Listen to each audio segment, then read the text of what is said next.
ಉಪ್ಪಿನಂಗಡಿಯಲ್ಲಿ diesel ತುಂಬಿದ್ದ tanker ಒಂದು ಪಲ್ಟಿಯಾದ ಘಟನೆ ನಡೆದಿದೆ. ಉಪ್ಪಿನಂಗಡಿ ಸಮೀಪದ ಬೊಳ್ಳಾರ್ ಎಂಬಲ್ಲಿ ಚಾಲಕನ ನಿಯಂತ್ರಣ ತಪ್ಪಿ ಈ ಘಟನೆ ನಡೆದಿದ್ದು, ಟ್ಯಾಂಕರ್ನಿಂದ ಡೀಸೆಲ್ ಸೋರಿಕೆಯಾಗಿದೆ.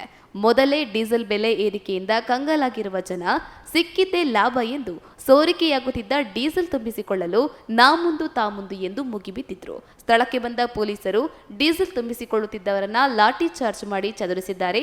ಇನ್ನು ಈ ಘಟನೆಯಲ್ಲಿ ಟ್ಯಾಂಕರ್ ಚಾಲಕ ಮತ್ತು ನಿರ್ವಾಹಕನಿಗೆ ಸಣ್ಣ ಪುಟ್ಟ ಗಾಯಗಳಾಗಿವೆ. ಈ ಕುರಿತು ಪುತ್ತೂರು ಸಂಚಾರಿ ಠಾಣೆಯಲ್ಲಿ ಪ್ರಕರಣ ದಾಖಲಾಗಿದೆ.